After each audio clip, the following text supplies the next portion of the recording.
I went out at night time. It was in pawn the next morning.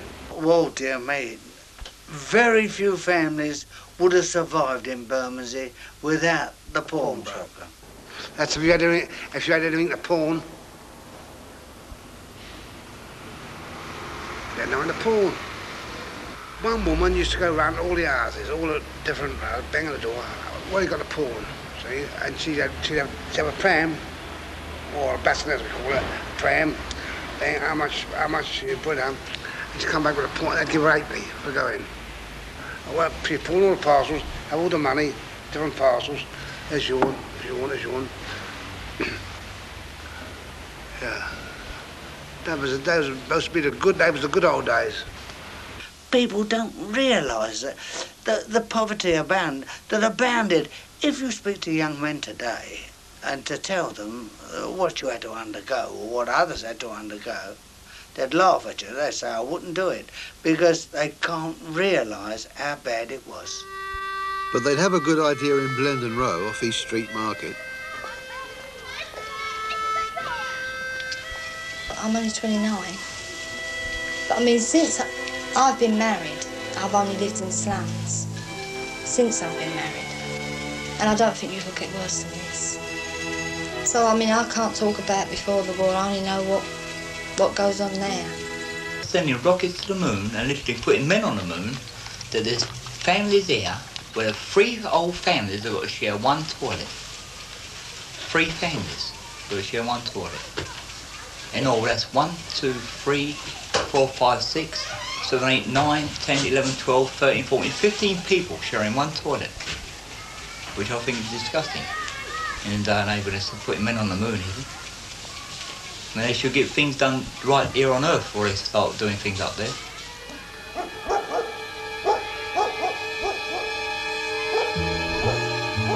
But this day and age, I mean, let's be fair about it. Nobody should be infested with rats, should they?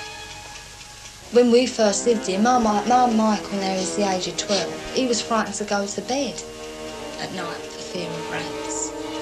And they'd got in the woman's flat up the next block. She thought it was her cat. She had a cat, mind you. And she thought it was her cat and it was laying in bed with her, the rat.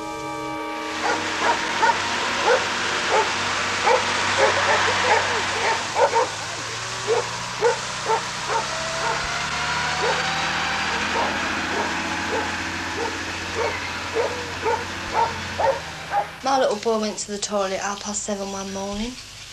He sits on the toilet seat and it's come out the hole in the toilet, over his legs, literally right over his body, and gone in the hole behind him. And then I heard him coming through my kitchen. You can literally hear him munching the floorboards. You know, they must be all underneath this floor, and they must be all underneath here. One morning the rat woman knocked on my door and she asked me if I had any rats. So I said, no, I haven't got any rats indoors. I said, but there's plenty of rats down bins and out the back. So she asked me what colour they were. So I said, I don't know what colour they are. I said, you just see them flying all over the place, you know. So she asked me, are they grey or are they brown? So I said, I don't know what colour they are. So I said, oh, you're the rat woman. I said, you should go down and see for yourself what colour they are. She wouldn't go. So she said, oh, I'll just jot down that they're brown. And that was it. She went away.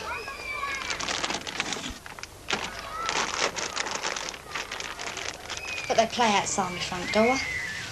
I opened up my door the other evening and there was 4 little beads looking at me, 4 little eyes. They wouldn't go. I slammed the door again quick, you know what I mean? My husband came running out. They just hobbled.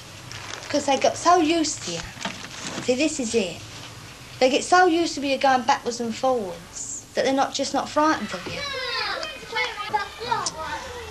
Well, it's like one day the rat man from the town hall came. He came round with his little bag full of rat poison. So he said, where are they mostly? So the woman that lived over there, she said, well, they're underneath that tin. There's a nest of them there anyway. She said, because I can hear them of a night, squeaking. So he puts his hand in a bag and on his hand was the rat food and he put it in and it come out and it ate off his hand. Up went the bag and through the window he got, and he said never seen nothing like it. He said they're just tame. They just set it right from his hand.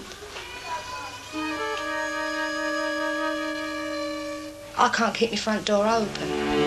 If it's late at night, I can't sleep with a window open. I have to shut my window as soon as it's getting dark. Winter or summer, the window's got to be shut because they climb through. I've got the rats out the window, the rats out the back, the rats in the block. I am literally surrounded by them.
We're all looking for the one thing to be rehoused and better ourselves. I know people to move on to estates that's come out of here and they say it's not like Blendon Row. They're not so friendly as Blendon Row, you know. And I believe this because I've seen them over the new estates. They go in, they shut the door and they're in. They've got their bedrooms and their bathrooms. They think this is their life now. But I would like to move to a new estate where everybody was friendly, you know, know one another. Like Blendon Row, but newer, you know. But I know I won't find it when I do go. See, but when we come over, it seemed that everything was shut out. No one It finished. When we come here, it seemed to be finished. Like the life we had. Well, we had a good life. Tony Murray cantering through here on the Ruber. Now 13, we haven't seen him with a breast gun. Velvet Night. This is the filly here by Reform. It's just broke up. See, all the friends we had are all moved out. See, they have to come out because it was all slums, see. And they're all moved away from us and we've got nobody. Since the way they build these flats, you can't get no neighbours, you know what I mean? Like, you can't make friends. So you're isolated. Well, we're isolated from all the other people in this block. When my boy comes up here and he says, I don't know how you can sit in here watching these four walls all day. He said it'd send me mad. And if anyone else comes up, they'll say, how ever do you sit here and do nothing? I said, I couldn't do it. So I said, to know where you should always go out and always enjoy yourself, and this is what it's come to. It don't seem true. It's not right. Here goes coup de feu. This could be the last. I think it's changed according to how the world has changed.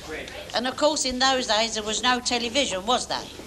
So you never see this for sale or that for sale. When they're up to their in debt, who do they come to? Their old mother, their old father, for help. I'd like us all to live again as we used to. I'm not going to say our old houses, because the youngsters wouldn't live on them now. No. I like to see them all come back with us, all of them. All you see now is youngsters wants to mix with youngsters, us nothing. We're nothing now. No. Not if you're the mother. You're nothing.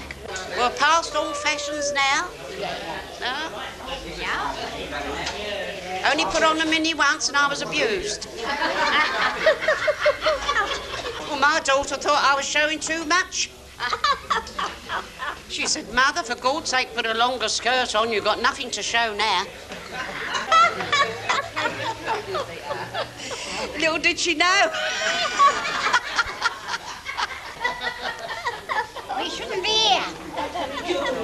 We shouldn't be here. You just talk to yourself about that. I want to be here.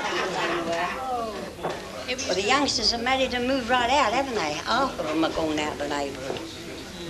See? The work was in the district. Hayeswall, Cottonswall, Mark Brown's, Buckler's Wall. All the walls along there employed a hell of a lot of men.